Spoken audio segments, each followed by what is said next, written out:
তো হ্যালো শিক্ষার্থী বন্ধুরা, আশা করি তোমরা সকলেই অনেক ভালো আছো। ব্যাটেলস অফ স্টাডি চ্যানেলে তোমাদের সকলকে জানাই স্বাগতম। তো দেখো, আজকে আমরা শুরু করতে যাচ্ছি তোমাদের তৃতীয় শ্রেণীর হিন্দু ধর্ম শিক্ষা বইটি। তো তৃতীয় শ্রেণীর এই হিন্দু ধর্ম শিক্ষা বইটিতে আমরা যে অধ্যায় দিয়ে শুরু করব সেটি হলো প্রথম অধ্যায়। প্রথম অধ্যায়ের প্রথম পরিচ্ছেদ স্রষ্টা ও সৃষ্টি দিয়ে আমরা শুরু করতে যাচ্ছি। তো চলো কথা না বাড়িয়ে আমরা আমাদের পাঠে চলে যাই। তো দেখা যাক বন্ধুরা, প্রথম পৃষ্ঠাতে পড়ার মতো কি আছে, চলো দেখি। তো বন্ধুরা, আমরা একটি প্রাকৃতিক দৃশ্য দেখতে পাচ্ছি, দেখো। তো এই প্রাকৃতিক দৃশ্যের মধ্যে কি কি দেখা যাচ্ছে? একটি সুন্দর গ্রাম দেখা যাচ্ছে। এই গ্রামের পাশ দিয়ে একটি নদী বয়ে গেছে। নদীর দুই ধারে রয়েছে বন। বন জঙ্গলের মধ্যে অনেক পশু পাখি রয়েছে, যেমন দেখো হরিণ দেখা যাচ্ছে, হাতি। তারপর এখানে নদী দিয়ে নৌকা চলছে, পালতোলা নৌকা দেখো। তারপর ওপরে আকাশ, সূর্য এসব দেখা যাচ্ছে। ফুলে ফুলে প্রজাপতি ঘুরে বেড়াচ্ছে। তো চলো দেখি এরপর আমাদের কি কাজ সম্পর্কে বলা হয়েছে। তো দেখো এখানে লেখা আছে, ছবিটিতে তোমরা কি কি দেখতে পাচ্ছ তা লেখো। তো ছবিটিতে আমরা কি দেখতে পেলাম? অনেক কিছুই তো দেখলাম। তো আমরা যা যা দেখেছি এখানে তা লিখে দেব। তো চলো তোমরাও আমার সাথে তোমাদের খাতায় নোট করে নাও। তো ছবিটিতে প্রথমে আমরা কি দেখতে পেলাম? দেখলাম যে প্রাকৃতিক সৌন্দর্যে ঘেরা একটি মনোরম দৃশ্য। তো এই দৃশ্যের মাঝখান দিয়ে দেখলাম উপরে রয়েছে আকাশ, সূর্য। তো দেখো, যেখানে উপরে রয়েছে আকাশ ও সূর্য, তারপর গ্রাম দেখতে পেলাম একটা। সেই গ্রামের পাশ দিয়ে বয়ে গেছে একটি নদী, এবং সেই নদীতে একটি নৌকা চলছিল, পালতোলা নৌকা বেয়ে যাচ্ছে। নদীর পাশেই কৃষকেরা ফসল কাটছে। নদীর দুই ধারে রয়েছে সবুজে ঘেরা বন। সেখানে রয়েছে নানা ধরনের পশু পাখি,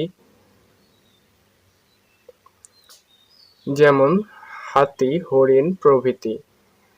তো প্রজাপতি ফুলে ফুলে উড়ে বেড়াচ্ছে। তো আমাদের এটুকু লিখলেই হবে, আর বেশি লেখার দরকার নেই। তো বন্ধুরা, আশা করি তোমাদের সবার লেখা হয়ে গেছে। তো তোমাদের যদি লেখা হয়ে থাকে তাহলে এবার পরের পৃষ্ঠায় দেখি কি আছে। দেখো আমাদের দ্বিতীয় পৃষ্ঠাটি ওপেন হয়ে গেছে। তো দ্বিতীয় পৃষ্ঠায় কিছু পড়া আছে, তো সেগুলো তোমরাও আমার সাথে সাথে বই দেখে দেখে পড়ে নাও। দেখো কি লেখা, সুন্দর আমাদের এই পৃথিবী, এখানে আমরা থাকি, যেদিকেই তাকাই সেদিকেই শুধু সুন্দর, সুন্দর আর সুন্দর, এই সুন্দরের নানা রূপ। এখানে রয়েছে নানা ধরনের গাছ, লতা পাতা, রয়েছে জীবজন্তু, কীটপতঙ্গ। পৃথিবীর কোথাও রয়েছে বনভূমি, কোথাও উঁচু পাহাড় পর্বত, কোথাও বিশাল জলরাশি, নদ নদী, সাগর মহাসাগর। কোথাও রয়েছে সবুজ শস্য ক্ষেত, আবার কোথাও বালুময় ধুধু মরুভূমি। গাছে গাছে জানা অজানা ফুল ফল, ডালে ডালে পাখি, শোনা যায় পাখির কলকাকলি। আমাদের মাথার ওপরে রয়েছে সুনীল আকাশ, যার কোনো সীমা নেই। আকাশে দেখা যায় চন্দ্র, সূর্য, গ্রহ, নক্ষত্র। তো দেখি পরে নতুন কি আরেকটা প্রশ্ন রয়েছে। বলতে পারো এসব কে সৃষ্টি করেছেন? তার নাম লেখো। তো এসব কে সৃষ্টি করেছেন? এই পৃথিবীর সবকিছু সৃষ্টি করেছেন একজন মহান স্রষ্টা। হিন্দু ধর্মে স্রষ্টাকে ঈশ্বর বলা হয়। তো চলো এরপর কি আছে তা পড়ি। প্রাকৃতিক সৌন্দর্যে পরিপূর্ণ এই পৃথিবী। এই সৌন্দর্যময় প্রকৃতি একদিনে হয়নি। এই পৃথিবীও হঠাৎ করে সৃষ্টি হয়নি। দীর্ঘ পরিবর্তনের মধ্য দিয়ে সৃষ্টি হয়েছে আজকের এই সুন্দর পৃথিবী। এই সমস্ত সৃষ্টির মূলে রয়েছেন একজন মহান স্রষ্টা। স্রষ্টার রয়েছে অনেক নাম। বিভিন্ন ধর্মের স্রষ্টাকে বিভিন্ন নামে ডাকা হয়। হিন্দু ধর্মের স্রষ্টাকে ঈশ্বর নামে ডাকা হয়। পরমেশ্বর, ব্রহ্ম, পরমব্রহ্ম, পরমাত্মা, হরি, ভগবান প্রভৃতি নামেও তাকে ডাকা হয়। খ্রিস্টান ধর্মাবলম্বীরা তাকে বলে ঈশ্বর বা গড। তো দেখো, হিন্দু ধর্মের স্রষ্টার নামও ঈশ্বর, আবার খ্রিস্টানরাও তাদের স্রষ্টাকে ঈশ্বর বলে ডাকে। তারপর দেখি চলো, ইসলাম ধর্মাবলম্বীরা তাকে আল্লাহ নামে ডাকে। বৌদ্ধরা গৌতম বুদ্ধের অনুশাসন মেনে চলে। বিভিন্ন ভাষায় ঈশ্বরের বিভিন্ন নাম রয়েছে। ঈশ্বরকে ইংরেজিতে গড বলা হয়, আরবিতে বলা হয় আল্লাহ, ফার্সি ভাষায় বলা হয় খোদা। একই জলকে যেমন কেউ বলে পানি, কেউ বলে ওয়াটার, তেমনি একই ঈশ্বরকে বিভিন্ন নামে ডাকা হয়। তো দেখি এরপর কি প্রশ্ন আছে। তো দেখো এখানে লেখা, এসো নিচের ঘরটি পূরণ করি। এখানে 3টি ফাঁকা ঘর দেখতে পাচ্ছি। প্রথম ঘরগুলোতে লেখা ধর্মের নাম, দ্বিতীয় ঘরগুলোতে আমাদের লিখতে হবে স্রষ্টার নাম। তো হিন্দু ধর্মের স্রষ্টার নাম ঈশ্বর, ইসলাম ধর্মের স্রষ্টার নাম আল্লাহ, তো খ্রিস্টান ধর্মের স্রষ্টার নাম ঈশ্বর বা গড বলে। তো আমাদের দ্বিতীয় পেজটিও কমপ্লিট হয়ে গেল। এবার চলো তৃতীয় পেজে কি আছে তা দেখি। দেখো আমাদের তৃতীয় পেজটি ওপেন হয়ে গেছে। তো প্রথমে কি রয়েছে দেখি। প্রথমে রয়েছে খালি ঘরে লেখো। তো এখানে দেখো আমাদের খালি ঘরে লিখতে হবে। তো প্রথম খালি ঘরটাই লেখাই আছে বাংলা ঈশ্বর।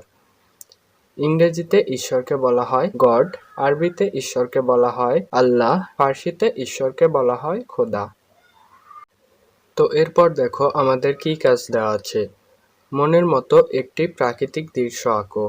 তো এখানে আমাদের একটি মনের মতো করে প্রাকৃতিক দৃশ্য আঁকতে হবে। তো আমি তোমাদেরকে একটি সহজ ও সুন্দর প্রাকৃতিক দৃশ্য এঁকে দেখাচ্ছি। যারা ছবি আঁকতে পারো না তারা এই ভিডিওটি দেখে একটু চেষ্টা করো, তাহলে দেখবে খুব সুন্দর একটা দৃশ্য হয়ে যাবে। ছবিটি আঁকার জন্য প্রথমে একটি সোজা টান দিয়ে নিলাম, এরপর দুটো ত্রিভুজাকৃতি দুটো ঘরের চাল আঁকালাম। এবার ঘরটি সম্পূর্ণ করলাম। ঘরটি সম্পূর্ণ করার পরে দুটি ঘরই এভাবে সম্পূর্ণ করে নিব। ঘরের দরজা জানালা যেমন যা থাকে তেমন ভাবেই আঁকাবো। তো দেখো ছবিটির মধ্যে কিন্তু কোনো এখনো জটিল কিছু আঁকি নাই। ছবিটি সম্পূর্ণই এমন সহজভাবে আঁকা যায় দেখো। তো আমরা আমাদের ছবি আঁকার দিকে মনোযোগ দিই চলো।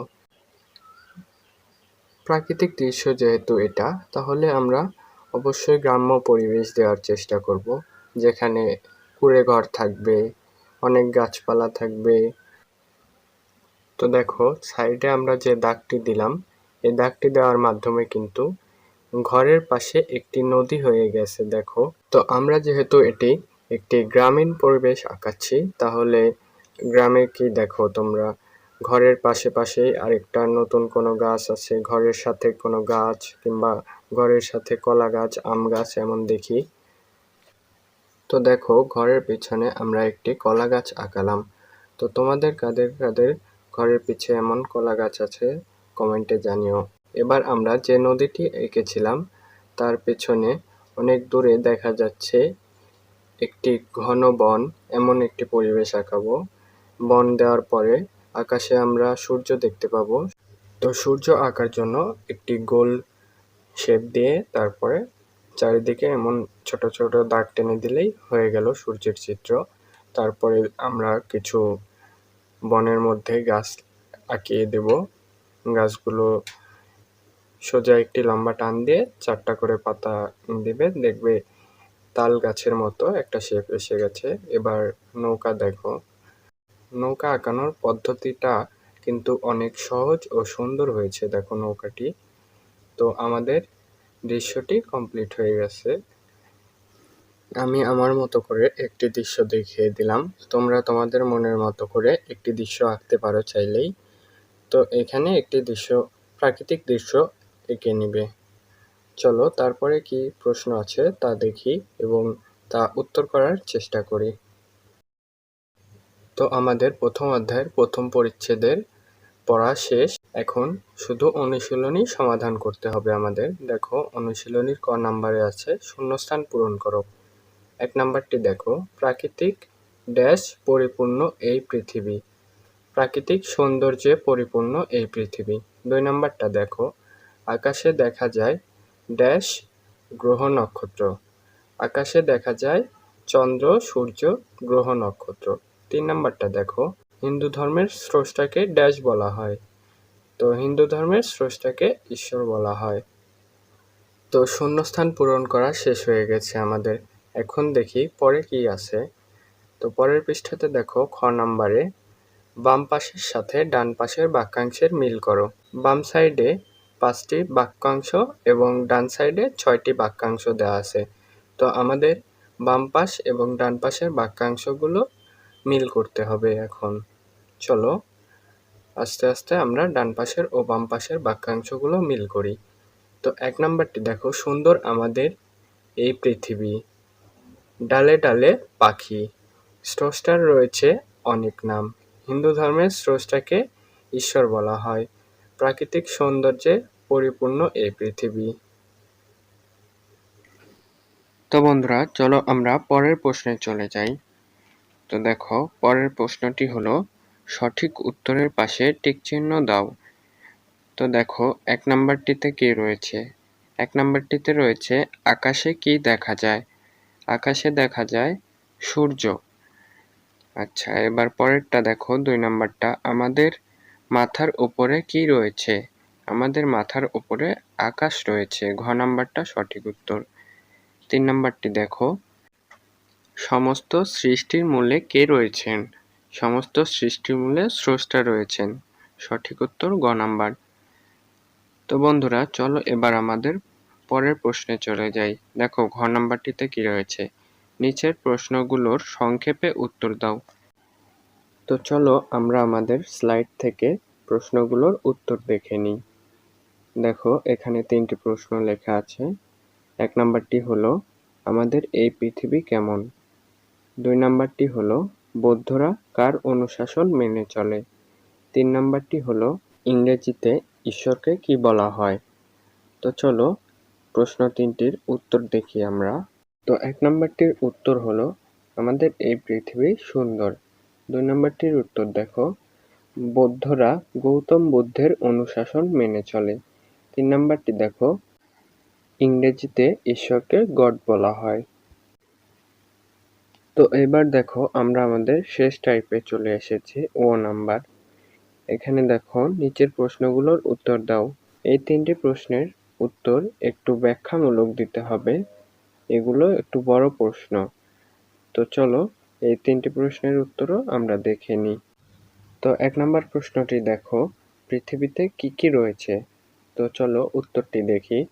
পৃথিবীতে রয়েছে নানা ধরনের গাছ, লতা, পাতা। রয়েছে জীবজন্তু, কীটপতঙ্গ। পৃথিবীতে কোথাও রয়েছে বনভূমি, কোথাও রয়েছে পাহাড় পর্বত, কোথাও রয়েছে জলরাশি, নদ-নদী, সাগর, মহাসাগর। কোথাও রয়েছে শস্যক্ষেত, আবার কোথাও রয়েছে ধূ-ধূ মরুভূমি। তো এই প্রশ্নের উত্তরটা আমাদের এতটুকু লিখতে হবে। এরপর 2 নাম্বার প্রশ্নটি দেখি। স্রষ্টাকে যেসব নামে ডাকা হয় তা লেখো। তো চলো এটির উত্তর করি। তো শুরুতে আমরা লিখব, স্রষ্টাকে যেসব নামে ডাকা হয় তার লেখা হলো। হিন্দু ধর্মের স্রষ্টাকে ঈশ্বর বলা হয়। পরমেশ্বর, ব্রহ্ম, পরমাত্মা, পরমব্রহ্ম, হরি, ভগবান প্রভৃতি নামেও ডাকা হয়। খ্রিস্টান ধর্মাবলম্বীরা তাকে বলে ঈশ্বর বা গড। ইসলাম ধর্মাবলম্বীরা তাকে আল্লাহ বলে ডাকে। ফার্সি ভাষায় তাকে খোদাও বলা হয়। তো এইবার আমরা আমাদের এই অনুশীলনী শেষ প্রশ্ন দেখব। দেখো, ঈশ্বর সবকিছু স্রষ্টা, ব্যাখ্যা করো। তো চলো উত্তরটি দেখি। আমাদের এই পৃথিবী সুন্দর, প্রাকৃতিক সৌন্দর্যে পরিপূর্ণ এই পৃথিবী, এবং গ্রহ নক্ষত্রগুলো হঠাৎ সৃষ্টি হয়নি। এই সমস্ত সৃষ্টির পেছনে রয়েছেন একজন মহান স্রষ্টা। এই মহান স্রষ্টা হলো ঈশ্বর। তো আমরা আমাদের প্রথম অধ্যায়ের প্রথম পরিচ্ছেদ সম্পূর্ণ ভালোভাবে শেষ করলাম। তো দেখা হচ্ছে পরের ভিডিওতে।